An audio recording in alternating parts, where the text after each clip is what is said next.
Now at WTCM News Talk 580. And I have mentioned here that it's amazing how you have these, just so many of these activist nonprofit groups that pop up out of nowhere. Look at what's happening now on our college campuses. Someone made the observation that a lot of these students that are trying to have these encampments, the tents all look suspiciously similar. The April 15th, there was an organized effort to close down the Brooklyn Bridge, the Golden Gate Bridge, the entrance to Chicago's O'Hare Airport, and other highway blockings. That was all organized from above. It wasn't a grassroots protest. That was organized top-down and financed top-down. In this case, I think it was the Tides Foundation involved in that one. Now, there's a group we've mentioned called Arabella Advisors, and I think probably the most influential group on Capitol Hill or in Washington, D.C. And there's finally a book out here that tries to tie together all the knots, because a lot of it's dark, secret money that's happening here. Joining us right now is the author, Scott Walter. It's called Arabella, The Dark Money Network of Leftist Billionaires Secretly Transforming America. Scott Walter, good morning, sir. Great to be with you. Thanks for joining us here. It's unusual that I've read the book and took notes, hard copy notes, and of course I don't have them with me and I can't pull them up on the computer. That's okay though. We're well prepared and ready to go. So Arabella Advisors, let's just start on that front. What is Arabella? Is this a nonprofit group? Is it a political group? What is Arabella Advisors, Scott? The best way to begin thinking about it is it's a network, okay? A network of groups. Now, visualize a pyramid. At the top, you have Arabella Advisors, a for-profit company, Beltway Bandit consulting firm, they'd say in D.C. It creates and controls the things underneath that top of the pyramid. In the middle of the pyramid, you have half a dozen nonprofits of multiple legal types. And then at the base of the pyramid, you have what you see, what the ordinary American sees, and that's hundreds, and I stress hundreds, of fake groups like, Opportunity Wisconsin or Secure Michigan Elections, Floridians for a Fair Shake, that look like they're grassroots things your neighbors got together to, fuss about something on. But in fact, they're just an accounting code and a website at a D.C. office. I just am blown over by the number of these groups that you mentioned that are fake nonprofit groups and the names they have. They must employ somebody just to come up with the names for these groups. But it is diabolical. It's smart, but it's diabolical. So Arabella is for-profit. They are a for-profit firm, offices in Washington. There's five nonprofit firms that they, I guess you'd say, operate, and some are. What are the different kinds of firms? Some are set up to actually be politically active, and some are not. What are the differences in some of the nonprofits they have? The two main classes of nonprofits, and they have multiple of both, are the 501c4 political nonprofit. Those are things like the NRA, League of Conservation Voters. Those are famous ones that. You know what they do. They take out ads, they endorse candidates, etc. But they also have several 501c3 groups. Those are what you and normal people would call charities, right? You get a tax deduction if you donate to them. And Arabella operates both because the C3 charity type are the easiest to raise money for. People get tax deductions, they like to give money. Also, big foundations, because billionaire foundations are a big part of Arabella's client base. It's much easier for them to give to a C3 charity than to give to one of the political nonprofits. Now, what the political nonprofits, the C4 types, like the League of Conservation Voters type, they maximize politics and lobbying. So they can do far more lobbying, they can endorse candidates and whatnot, that the C3 charities cannot. So one maximizes fundraising, one maximizes political impact. So Arabella Advisors' role in this, if I'm not mistaken, is they're able to, do they go out and find the big bucks, the big donors, and then guide their money into the right slot, basically? Well, it works in both directions. We know we have through public document requests that have come through. We know for a fact that sometimes, yes, they go out and look for money, but I think it's at least as typical that the big money finds them. So if I'm, in this case, this is pretty much all leftist agenda items that they promote here. If I'm a big, rich industrialist or tech guy or something, and I really am frustrated, we have not made enough progress on climate change in this country. I want to see things. I want more EVs. I want more changes. I've got the money.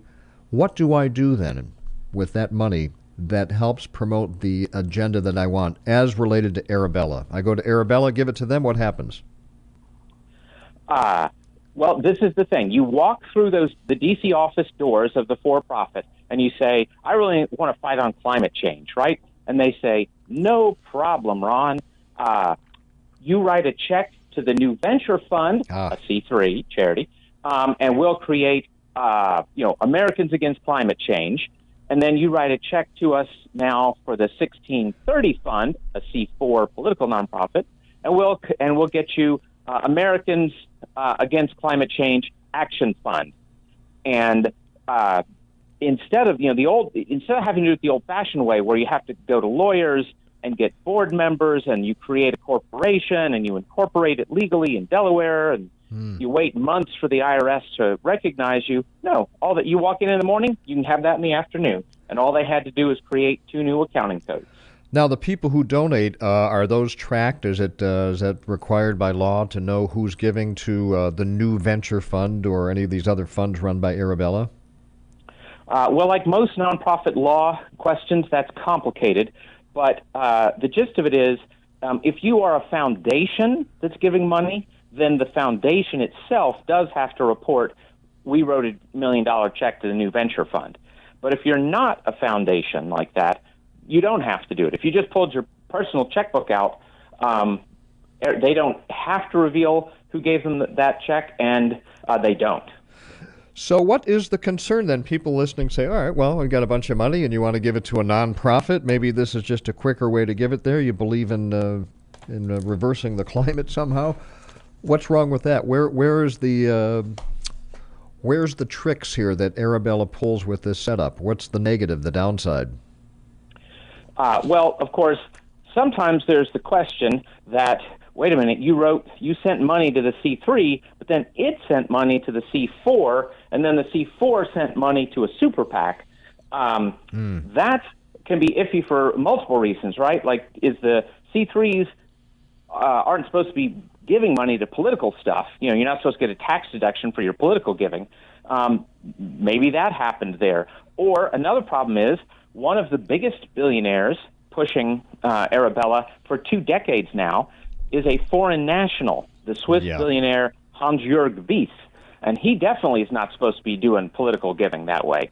So those are a couple of the issues. The other issue, too, though, to the extent that there's not true hanky-panky going on, the other issue is your local newspaper or radio station or TV station, whatever, they're going to look at Floridians for a fair shake, and they're going to say, oh, this is a nonpartisan group that just cares about good government, whatever. Right. They're not going to say, this is some foreign billionaire's money. So you were able to give your money to a nonprofit, a charity that stands up for your cause. They're able to maybe send that over to the 501c4. They can be politically active and lobby or support candidates, etc. And that's a way kind of to to hide your identity a little bit in your giving and wash the money through. And as you say, one of the big givers is this Hans-Jörg Wyss from, was it Sweden or Switzerland? Switzerland. That's a lot of foreign money. What about Soros? Is Soros considered a foreigner, or did he emigrate to the U.S.? He did get to, give him credit for what it's worth. Now, probably was precisely to avoid this problem of, political. He couldn't give the hundreds of millions he gives to the Democratic Party if you were a foreign citizen. So he did get his U.S. citizenship. Okay. So now let's talk about the amounts of money. This is kind of set up here. How influential are these 5 nonprofits and all that they spawn on our political agenda and our culture? How much money goes in there, and how influential are they? Well, to start with just the amount, because it'll stagger your listeners, in the 2020 election cycle, so the 2 years of that cycle, Arabella's nonprofits took in $2.4 billion. Unbelievable. That's $1 billion more than the DNC and the RNC combined. And then in 22 cycle, you'd think, right, it'd go down because that's an off year. Nope. Went up further, $3 billion, which was more than the DNC, the RNC, and the House and Senate committees for both of the parties. $400 million more than that. So is this organized when you see so many wealthy people that are putting their money into these funds run by Arabella? Are they socializing and telling each other, hey, this is the way to do it? Or how does that much money all from the donors all wind up running through Arabella? Well, they've been doing this for 2 decades now. And, of course, among elite lefty billionaires, they and their operatives, have found out about this, have seen this. It's not a secret. You may have heard of something called the Democracy Alliance. George Soros and another lefty billionaire started that back in 2005. And it's just a donor cabal where they get together twice a year to strategize on giving. Well, they use Arabella to send a lot of their money into politics. So it's a very well-known operation. So this is what's interesting. Of course, among the mainstream media, which virtually never reports on it. Yeah, the Democracy Alliance you write about started after George Bush won in 2004. A lot of donors were upset with the Democrat Party leaders. They did a reset, Democrats 2.0.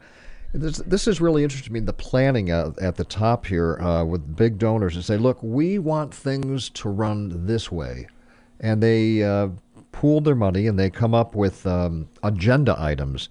And that includes elections, changing the ways we vote.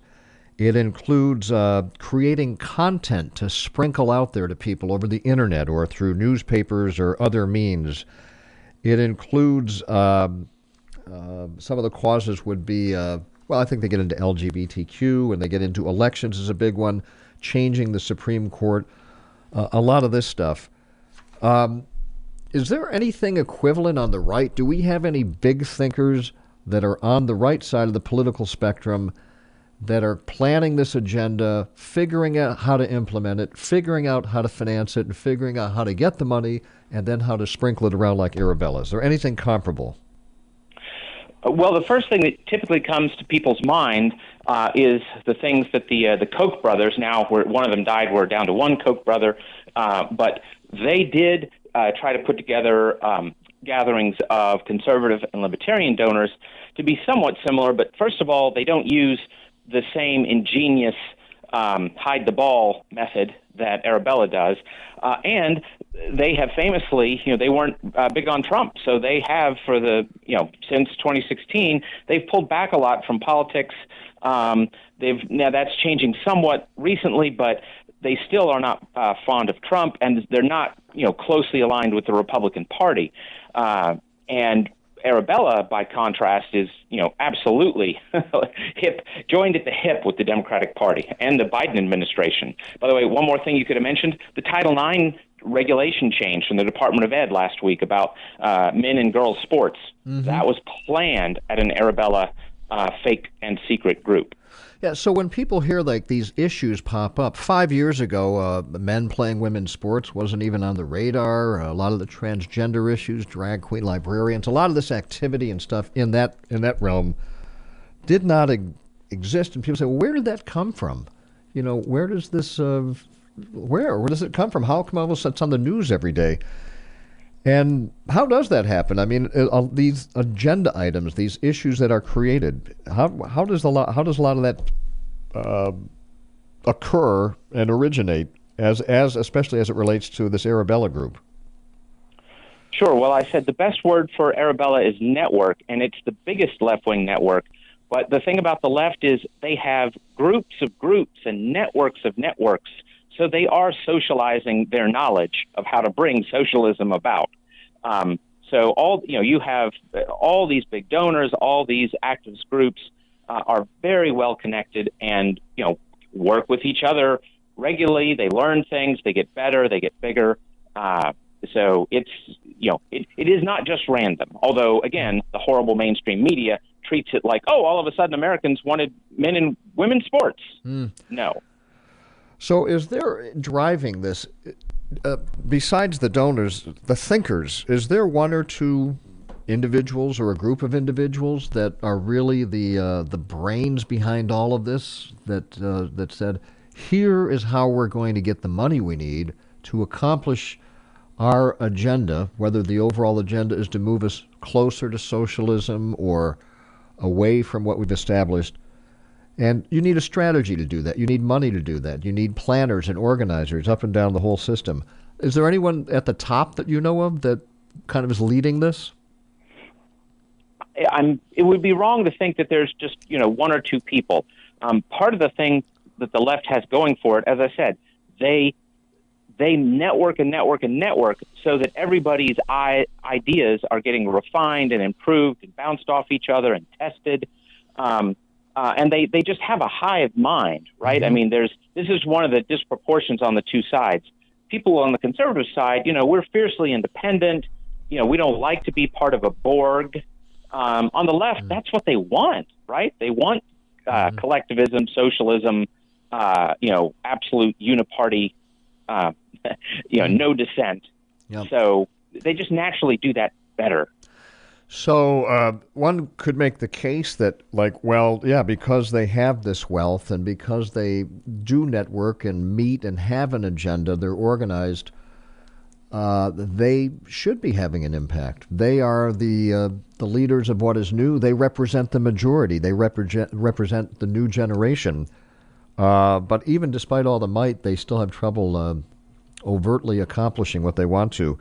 But, I mean, are all these causes and what Arabella represents, is it a fair representation of a new generation or of an emerging majority? I don't, this is the thing. You tend to despair if you just look at the money and the numbers of groups and everything. But you shouldn't despair, because what is the number one lefty agenda item, period? To shut you up, to silence you. Now, you may feel powerless when you see how much money and groups they have. But if you were powerless, they wouldn't be terrified of you talking to another American or of your show or of your social media feed, right? So 3/4 of Americans agree with 3/4 of what, serious conservatives believe. But the mainstream media doesn't report that. And the lefties always act as if they represent a majority when they don't. It takes them all this money, all this organization to stay even politically with conservatives. Yeah, it seems like creating the issue of the day or the outrage of the day, which dominates the news cycle, gets away from the principled thought. I think you could say conservatives value a small, unintrusive government, free speech, lower taxes, responsible spending, immigration laws that are fair and are enforceable, things like that. Most people would agree with that. And instead of debating that or getting that thicker, you have you have these protests that are going now out of Columbia, the campuses, college campuses all over the place that kind of distract from anything. Is that part of all these nonprofit groups that they create that are just activists that go out there and create chaos? Absolutely. The National Review had a wonderful article that showed the documents at Princeton where the Princeton people were planning to imitate Columbia. And first of all, you could see they were totally working with the Columbia people. It was explicit in the documents. And second, they were, to give them credit, brilliantly well organized. If people have high risk tolerance, they can be this aggressive, but you should have another group that's somewhat less aggressive and willing to take risks, and this is what you should have them do. And then for a third group, for people who are really scared, but they still could be helpful, and here's the things they can do. In terms of organization, it's incredibly impressive. Just like the names and the PR strategies, there's a lot of skills involved in doing these wretched things. A lot of skill from the planning, from the strategizing to the planning to the implementation. A lot of that ultimately, though, is to influence public opinion. Oh, absolutely. This is why this is why your Facebook feed will get ads for a ballot initiative or for a candidate that Arabella is trying to push. All right, our guest today is Scott Walter. He's the author of the book Arabella, The Dark Money Network of Leftist Billionaires Secretly Transforming America. He's also president of the Capital Research Center, served in the George W. Bush administration, special assistant to the president for domestic policy. And I want to go back to Capital Research Center. What is that, Scott? That's the think tank I have the honor of running. My team is just stupendous, and you can sign up for a weekly greatest hits of our research at capitalresearch.org. All right, and I want to ask about, the CSME, Center for Secure and Modern Elections. Well, let me go back, before we go to that, let me just ask you about the guy, people, who founded Arabella? Who's this guy, Eric Kessler, who came up with this idea to have a for-profit company controlling these various nonprofits that raises billions of dollars and then is able to come up with phony nonprofits to react to or to create issues? Who is Eric Kessler? Sure. Well, one thing, of course, that fits perfectly, he's a trust fund baby. His family owned a fossil fuel-related business. They were an auto parts company. That got sold when he was youngish for about $750 million, if I remember the number right. So, of course, if that's your background, what do? You become a big environmentalist. He had his come to Gaia moment as an undergrad in college in Colorado. Enviro guru radicalized him, and then he went on to work for the League of Conservation Voters and also for Clinton's Department of the Interior. But his interest in philanthropy was no doubt stoked by his families having this great wealth and becoming philanthropists. And his family has a foundation. A word on foundations. You mentioned, I think, the Rockefellers, the Fords. I can't think of the big financier. MacArthur. Yeah, MacArthur and Open Society. Buffett, Susan Buffett, Warren Buffett. Yeah. All of these are foundations, wealthy people at various stages have established these, and they are supposed to give money to causes they believe in. How powerful are a lot of these foundations and the people who run them, who make the decisions where the money goes? How much of an influence is that, again, on our politics? Well, I picked one of my favorite examples, the Ford Foundation. They literally created women's studies departments. They saw that black studies departments were radicalizing kids and pushing a left-wing agenda, and some program officer there said, wow, that's impressive. We should have a women's studies and do that among young women. So, that's just staggering, right? How much horrible damage has been done by that sort of thing in America. All right. So the foundations might have been established by people who have different politics than the people who run them today, would you say?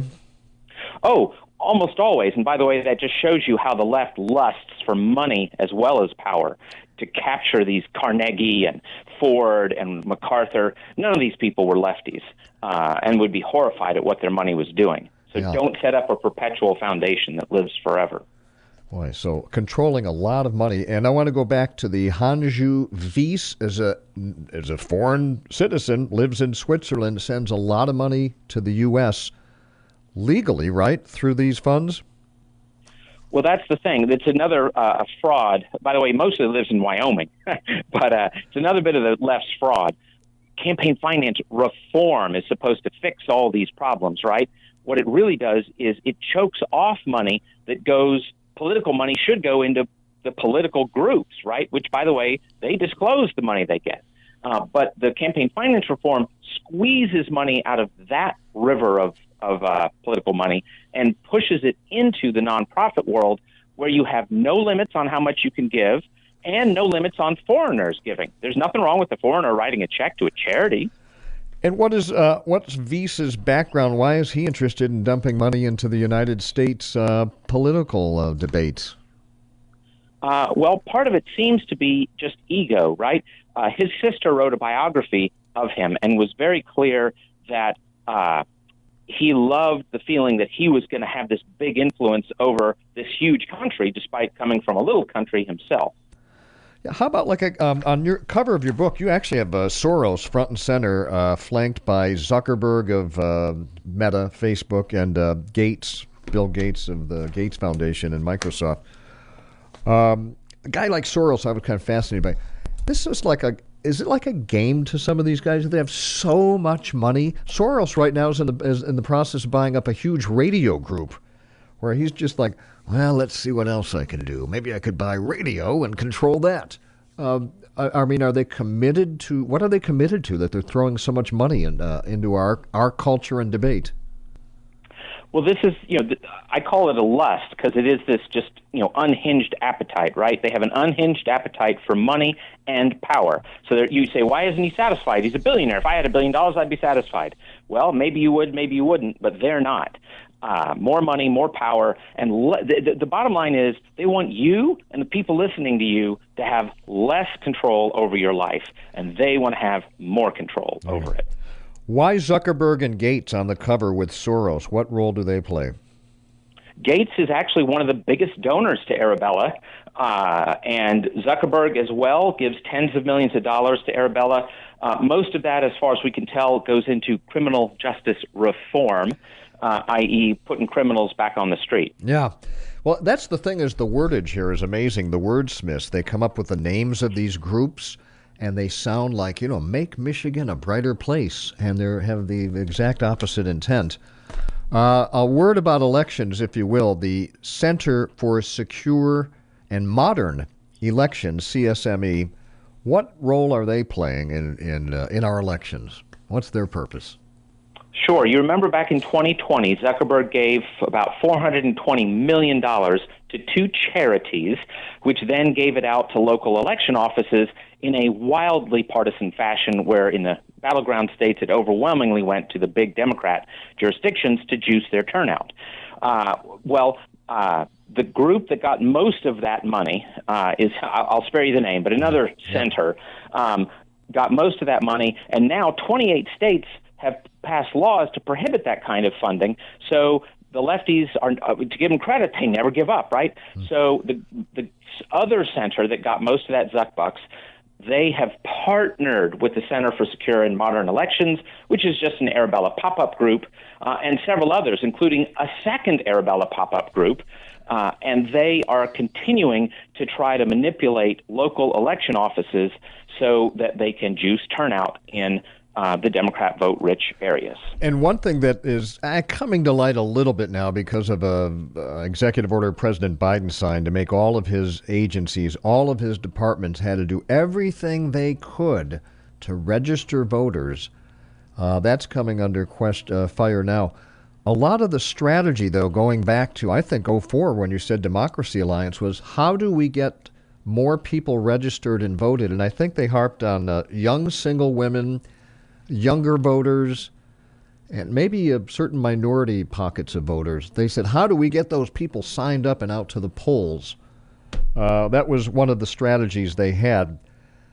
Is Arabella playing a role in that? Well, let me say this. What they're doing, though, is they do this under a nonpartisan look so that people can donate, say, I'm helping to get the vote out. But when they actually go to register voters, they go to highly Democratic areas, and basically they go to, they do everything they can to register likely Democrat voters, which would be partisan, supposed to be nonpartisan. Is that a big part of the agenda that they're working on? That's a big part of the left's agenda. Even more, Arabella and all the rest of the left, their own number crunchers. We have a memo from a super PAC that was started by Sam Bankman-Fried's mommy and a couple of other Stanford professors. And their memo shows that their best number crunchers say this is the way to do it with supposedly charitable groups who, you're right, it's totally illegal for them to do partisan work, but they call themselves nonpartisan, and they say we're helping underrepresented communities to vote. Wordsmiths. That's become part of our language now. Well, with all of this, the left has access to these billions of dollars, as you said, in the midterm election cycle. Arabella alone took in $3 billion. You still have, what's the Tides Foundation? That's a similar operation, isn't it? It is. It's much older, and it is similar in multiple ways. One is that it pops up fake groups through one arm of itself called the Tides Center, and then the Tides Foundation runs donor-advised funds where you put money in as a donor, and then you tell them where to send the check, and nobody knows that the check the Tides Foundation sent actually came from Ron. Yeah. So you got lots and lots of money on the left coming in from billionaires, some from outside the country. You have the left with a focused agenda, clear thinking, everybody on board. They're working the system, figuring out the system here.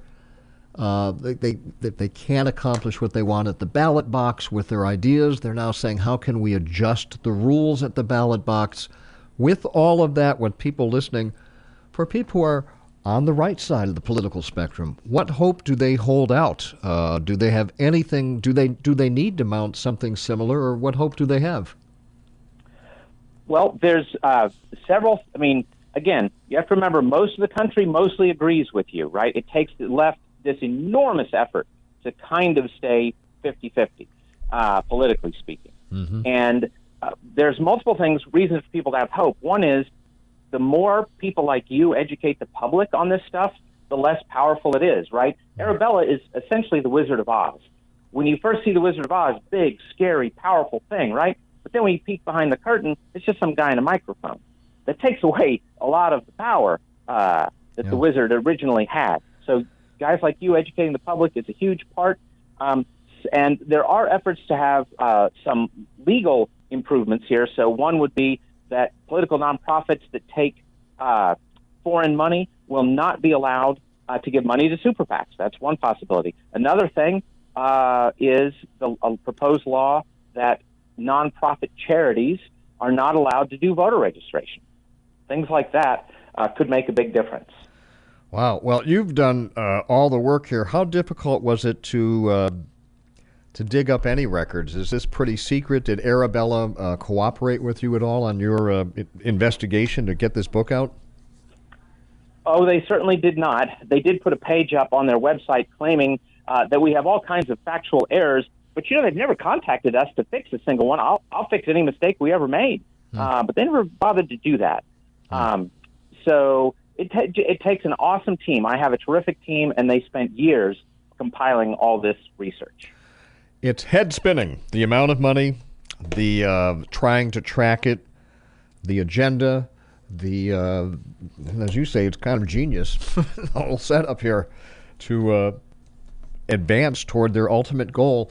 And I say these are, when we talk about them or they or their, are these the funders, guys like Soros, Gates, Zuckerberg, and Weiss? Is it their agenda, or are they funding somebody else's agenda? Who's the they and what are they? What's their agenda? Well, again, I think the whole thing is kind of a hive mind, right? Yeah. Throughout history, for thousands of years, you've had people who all wanted something like the socialist utopian dream, and they've all been terribly dangerous. All right. Scott Walter. Now, the book is called Arabella, Scott Walter. That's all you need to remember. Arabella, Arabella, as in Arabella Advisors. One other final question. In the realm of power, when we look at the president, the executive, or Congress has all this power, they're going to make a law, or change a law, modify a law, or the courts. Compared to that part to the government, how much influence does a group like Arabella have in affecting our culture and affecting our future as far as changing the way we live? Well, you mentioned how they're still trying to manipulate the election process. I mentioned the Title IX rule about men and women's sports. Unfortunately, they have a lot of power, and it's not going away anytime soon. All right. Money. Moolah.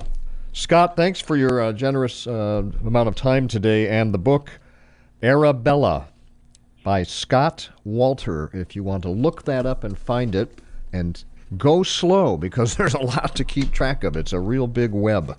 All right. Thank you, sir. I hope we can speak again. I really appreciate your time and the book. Thank you. Thank you, Ron. All right.